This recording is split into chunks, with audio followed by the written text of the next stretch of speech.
SchiffGold Friday Gold Wrap, your overview of news impacting the precious metals markets. It's Friday, July 28th. I'm your host, Mike Maharrey. Thanks for tuning in. You know, the way the mainstream seems to perceive the economy right now reminds me a lot of the way Floridians view hurricanes that are still many days away from landfall. You know, the hurricane's out there somewhere. It's being forecast, but it's a long way off.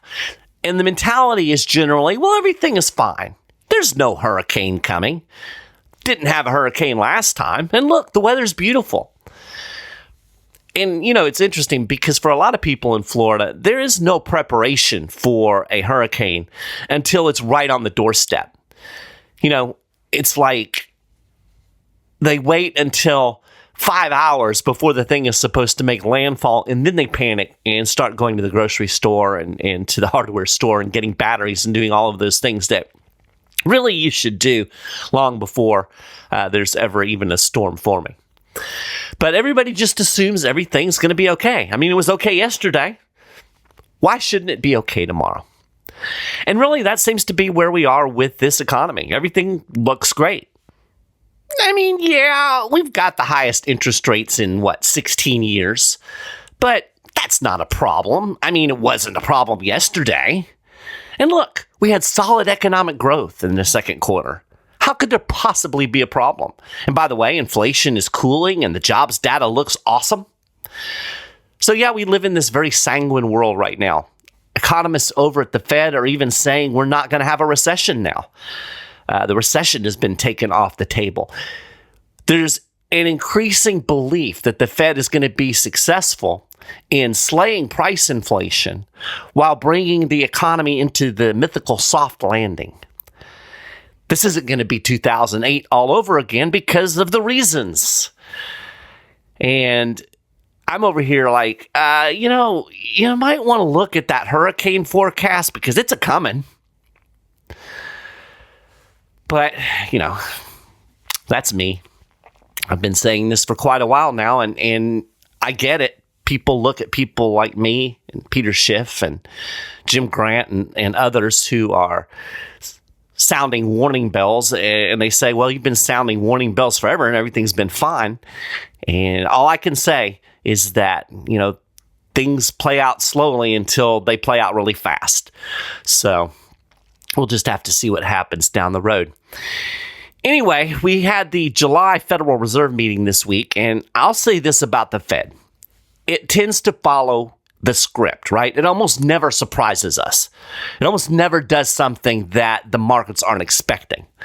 They like to maintain expectations. They want everything to be nice and smooth, no herky-jerky. And this meeting was no exception. As expected, the Fed hiked rates another 0.25%. And as expected, Jerome Powell was predictably vague with a sprinkle of hawkishness on top about what will happen next. So this was the 11th rate hike in the last 12 meetings. It took rates to between 4.25 and not 4.25. It took rates from 5.25 to 5.5%. That's the highest level, as I mentioned earlier, in 16 years. Now, if you look at the official FOMC statement that was released after the meeting, it was very little changed from last month, and it did leave the door open for more tightening. It said the committee will continue to assess additional information and its implications for monetary policy. In determining the extent of additional policy firming that may be appropriate to return inflation to 2% over time, the committee will take into account the cumulative tightening of monetary policy, the lags with which monetary policy affect economic activity and inflation, and economic and financial developments. Pretty much what they said last time around.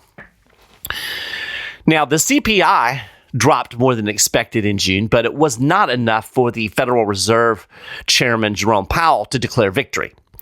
During his post-meeting press conference, Powell said inflation has, quote, moderated somewhat since the middle of last year. Quote, nonetheless, the process of getting inflation back down to 2% has a long way to go. So still not declaring victory, still trying to indicate that we could see more tightening, that there may be more work to do. if you really kind of look at what Powell said during this press conference, it looked like he was trying to chart this path between non-committal and hawkish. He emphasized that future decisions would be made meeting by meeting, but he did leave the door open for another rate hike in September, or maybe not. He said it is certainly possible we could raise the funds rate at the September meeting if the data warranted. And I would also say it's possible that we would choose to hold steady at that meeting. So, I don't know. Who knows? Powell emphasized that everything moving forward would be data dependent. We hear that term a lot, and we heard it a lot during this press conference. Powell said, we've covered a lot of ground and the full effects of our tightening have yet to be felt. Looking ahead, we will continue to take a data-dependent approach in determining the extent of additional policy firming that may be appropriate. So he is kind of conceding what I've said, that when you raise interest rates, you don't have this immediate impact on the economy. It's not a microwave, right? You don't see the impact of this rate hike tomorrow. It's going to be down the road. And I keep looking back at the 2007, 2006 time period and reminding you that it was a year before we really saw the impacts of those rate hikes and the bursting of that housing market. Now, Powell did try to lower expectations that the Fed might cut rates soon, and he's been pretty emphatic about that. He's really tried to dampen any expectations at all that rates might start dropping soon. He said, I would say that what our eyes are telling us is that policy has not been restrictive enough for long enough to have its full desired effects. We intend to keep policy restrictive until we're confident inflation is coming down sustainably to our 2% target, and we're prepared to further tighten if that is appropriate. Powell went on to say we would be comfortable cutting rates when we're comfortable cutting rates, and that won't be this year. I don't think it would be. Deep, huh? Now, probably the most surprising thing that Powell said is that he actually indicated that the Fed could start cutting rates before the CPI hits that 2% target. He said the federal funds rate is at a restrictive level now, so if we see inflation coming down credibly, sustainably, then we don't need to be at a restrictive level anymore. You'd stop raising rates long before you got to 2% inflation, and you'd start cutting before you got to 2% inflation too. It's interesting because Powell is really pushing this idea that interest rates are very restrictive right now. Monetary policy is restrictive. He used that term numerous times during the press conference. And the fact of the matter is, it's not that restrictive. 5.5% interest rates are high, given that they were at zero for over a decade. But if you look over the course of history, they're really not that high. And there's a thing that is called the Chicago Fed Financial Conditions Index. And it actually still indicates that the current financial environment is easy, right? And this raises a point. There's a difference between tightening and tight. They've been tightening, and it's tighter, certainly tighter than 0%, but it's not really tight given all of the stimulus that has been dumped into the system over the last decade plus. This whole idea that we're just really restrictive right now is a myth. Now, that's not to say it's not restrictive enough to cause major problems in the economy, because it's certainly high enough to do that. We saw that back in 2007, 2008. But in kind of historical terms, we're not really all that restrictive. We're restrictive enough to kind of tamp down the obvious signs of price inflation. We're restrictive enough to break things in the economy, but we're not restrictive enough to absolutely solve the inflation problem. Again, we've talked about this before. Go back to the 1980s when Paul Volcker was Fed chairman, and he took rates all the way to 20% to slay the rampant price inflation, and we're nowhere near that level.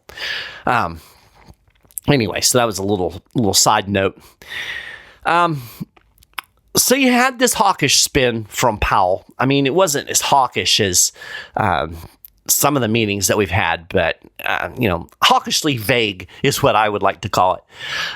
And despite this, the mainstream consensus still seems to be that the Fed has finished hiking rates. There's only a 22% chance of a September hike, according to the benchmark Fed funds futures. One analyst told CNBC this is a, quote, hawkish hold. And this analyst said, in our base case, their next move will likely be a cut, but it will take until 2024 until we see it. That said, Powell will have no choice but to keep the threat of hikes alive, lest he encourage markets to prematurely price in cuts and reignite inflation expectations.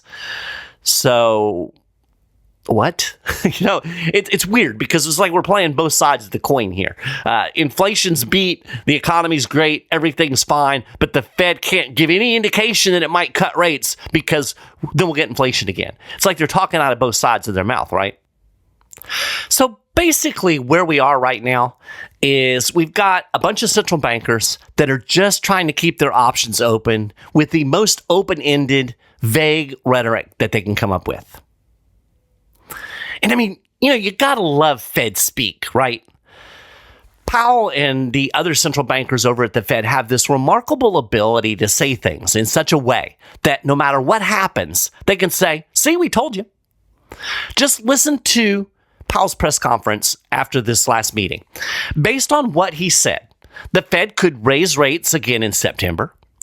The Fed could pause rates in September. The Fed could even cut rates in September, and Powell could plausibly say, yeah, this is exactly what we said was going to happen.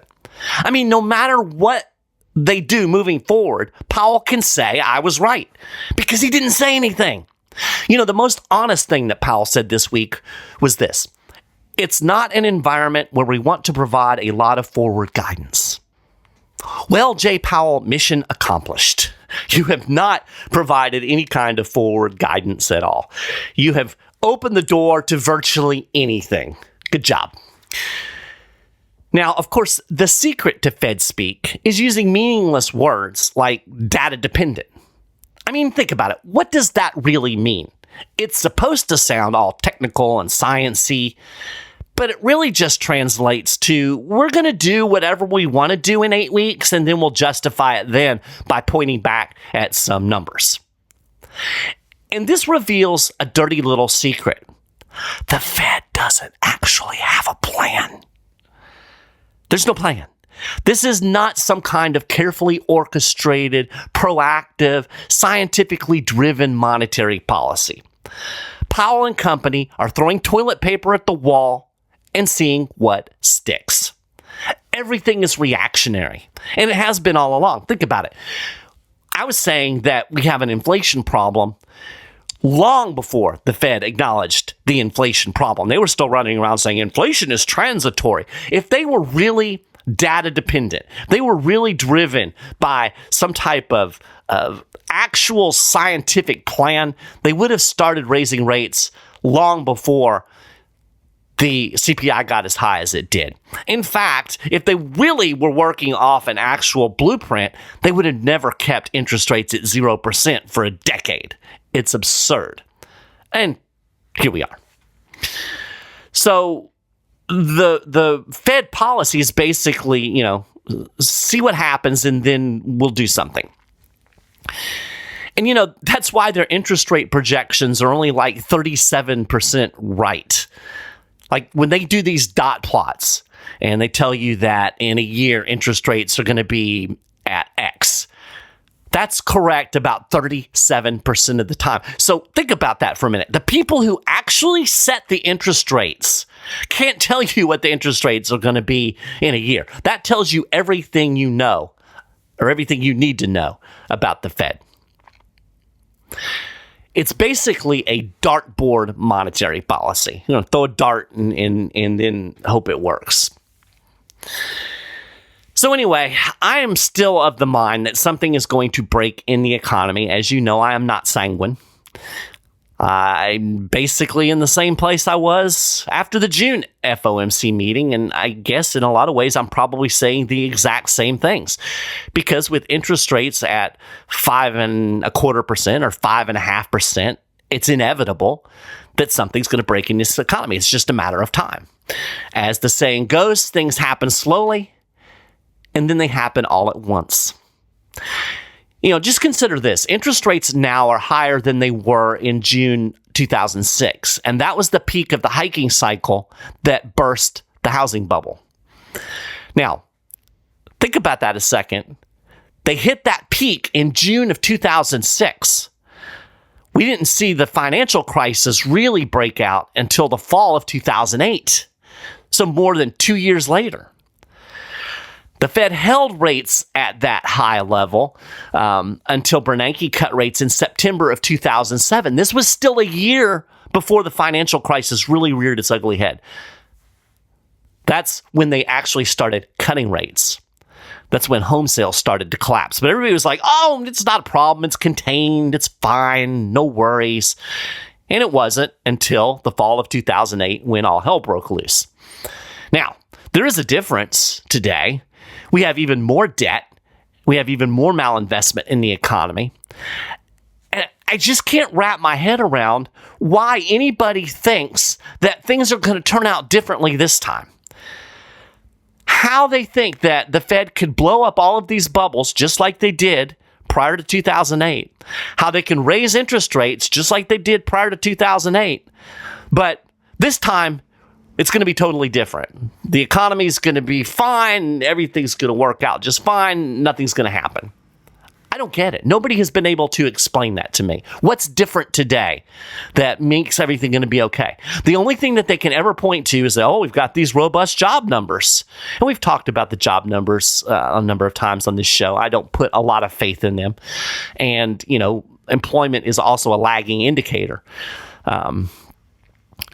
So, yeah, that's where we are. Let me give you just one example of how much worse it is today than it was back in 2006 and 2007. Now, the last time rates were this high, the national debt was a mere $5.6 trillion. Today, the national debt is over $32.6 trillion. And the federal government is running huge deficits month after month. Meanwhile, we've already seen more corporate defaults through the first 6 months of 2023 than we had in all of 2022. According to data from Moody Investment Services, 55 American-based companies defaulted on loans through the first half of this year. It was a 53% increase over the total number of defaults in 2022. So we can see cracks in the foundation, right? And what's causing this rise in corporate defaults? Well, rising interest rates coupled with tightening lending standards. And why are interest rates rising? Well, of course, it's the Fed, right?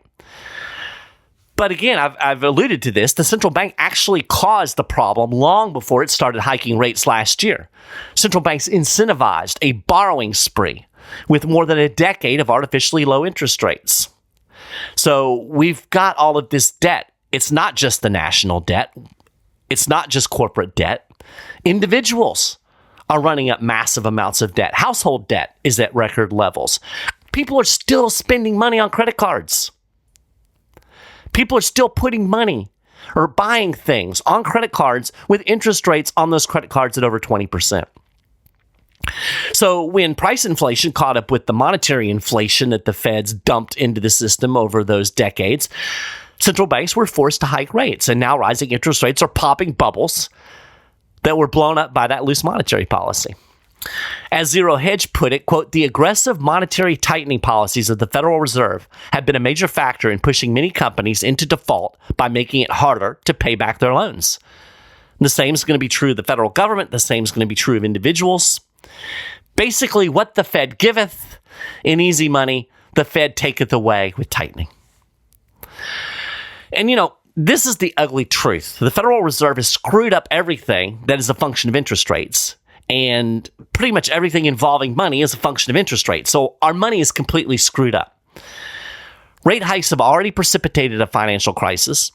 Despite the Fed's insistence that the U.S. banking system is sound and resilient, we've already witnessed 3 major bank failures. Now, the Fed's bank bailout papered over some of those problems, but as I talked about last week, the issues in banking are still simmering under the surface. And if more problems don't manifest in banking. I mean, there are plenty of other things that are jacked up in the economy. So here's what I'm driving at. Rate cuts are coming sooner rather than later, no matter how tough Powell talks today or what the rest of his crew puts on a dot plot. Ultimately, the Fed is going to reverse course and cut rates to keep banks from failing, or, to prop up a crashing stock market, or to save the housing market, or prop up the government, or bail out overlevered corporations, or reinflate whatever pops next in the bubble economy. But the thing is, until we see that pop, until the crisis erupts, until things start happening quickly, the Fed can plausibly just kind of muddle along like it is, be vague, and pretend everything's fine. So if things hold together until September and the CPI doesn't show signs of cooling, maybe we will see another rate hike. But the longer this plays out, the closer we get to rate cuts instead of rate hikes. And what I'm saying when I say that is the longer this plays out, the closer we get to inflation actually winning, right? Inflation might be retreating right now. I think about World War II in Africa. The Germans had their lines greatly overextended, and Rommel, who was the German general at the time, he wanted to retreat, and Hitler was like, no, we're not retreating, because Hitler was nuts.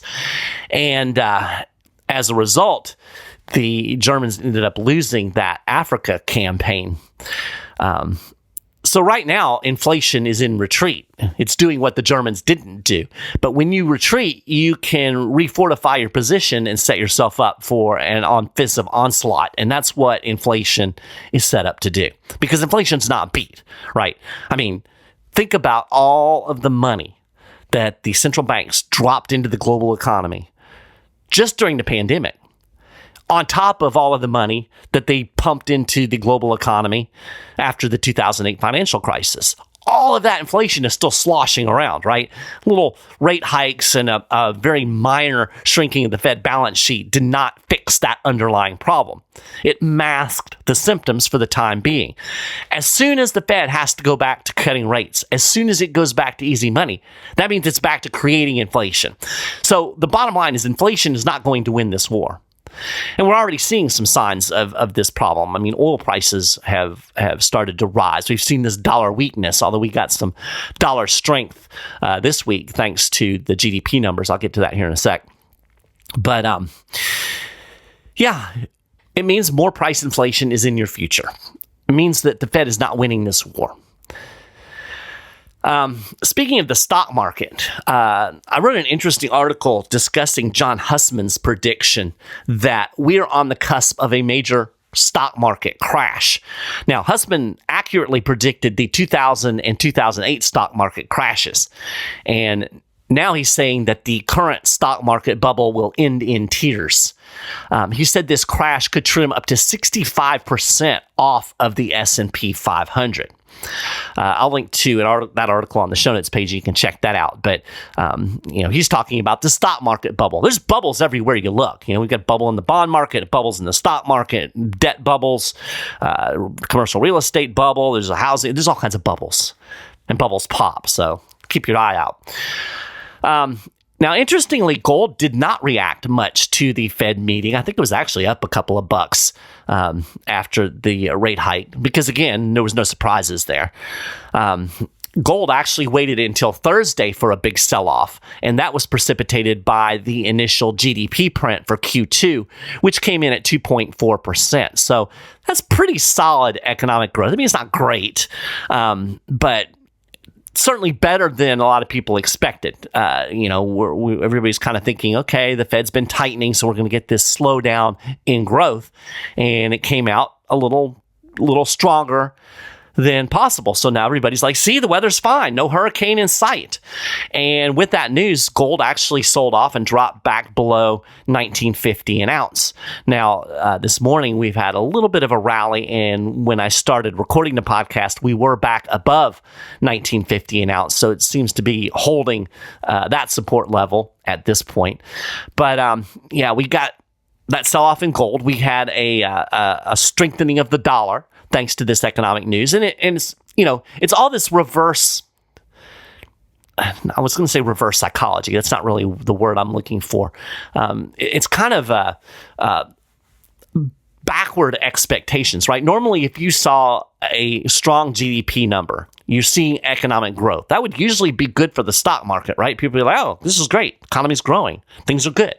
Instead, we have a big sell-off in gold, a big sell-off in stocks, which also happened yesterday because we have good economic growth. And the reason is everybody's looking at the Fed. They think, oh, well, there's good economic growth. That means the Fed's going to tighten more to try to get rid of the good economic growth. So that's kind of what happened with gold this week. And I've said this before, I don't think you're going to see a big breakout in gold until whatever cracks in the economy actually cracks. You're going to see, I think we're going to be pretty range bound, as we have been for quite a while now, until we have the major shift. And the major shift is coming. Again, it's just a matter of time. And again, as I said, this strong economic data makes people think that the Fed might hike again in September and that it's going to at least hold rates higher for longer. And insofar as economic data stays strong, the expectation is going to remain that way. But again, all of this goes right out the window the moment the next thing cracks. I was curious. Again, I keep kind of looking back to 2006, 2007, and it's not that I think things are identical. I understand that history doesn't necessarily repeat, but it does often rhyme. And so much of the situation then seems to parallel where we are now in a lot of ways. There were cracks in the economy then. People like Peter Schiff and Ron Paul were predicting a crash then, but most people thought everything was fine, especially the people in a position to actually do something. The Fed officials and government officials, they were like, oh, no problem. So I looked up the Q3 GDP in 2007, and it was 3.9%. So they were actually having stronger economic growth in the third quarter of 2007. So this would have been just about a year before the financial crisis. So the weather looked fine, even though at that point the Fed was already cutting rates. They had already peaked that rate hike or peaked that rate cycle, and they were cutting. And now we can, of course, look back and we know that in hindsight, the weather was not fine. And it's not fine today either. I mean, it looks good. It's sunny, but the storm is brewing. So before I sign off, that's enough of the Fed stuff. I feel like I repeat myself ad nauseum on this stuff. I guess if nothing else, I'm consistent. I just think that this is playing out nice and slow, but it's playing out.